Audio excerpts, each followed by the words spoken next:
এই গরমে একটা আইসক্রিম হলে কিন্তু মন্দ হয় না। আর আমের সিজন, তাহলে আম দিয়ে চকলেট দিয়ে আইসক্রিম বানালে কেমন হয়?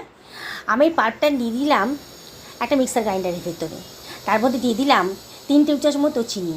চিনিটা অবশ্যই আমের মিষ্টতার উপর নির্ভর করবে। এর মধ্যে দিয়ে দিলাম 2 টেবিল চামচ মতো মিল্ক পাউডার, দিয়ে একটু গ্রাইন্ড করে নিলাম। তার মধ্যে দিয়ে দিলাম 250 মতো দুধ, দিয়ে ভালো করে গ্রাইন্ড করে নিলাম।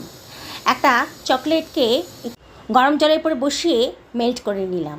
খুব ভালো করে মেল্ট হয়ে গেছে যখন, তখন কাগজের কাপের ভেতর ভালো করে লাগিয়ে নিলাম। তারপর ভেতরে দিয়ে দিলাম আমের পাল্পটা।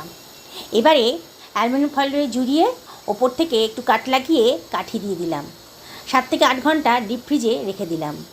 7 ঘন্টা পর বার করেছি, দেখুন একেবারেই জমে গেছে। এবার এটাকে একটু জলের মধ্যে চুবালেই কিন্তু কাগজের কাপ থেকে খুব সুন্দরভাবে বেরিয়ে এলো। ম্যাঙ্গো চকলেট আইসক্রিম একেবারে রেডি।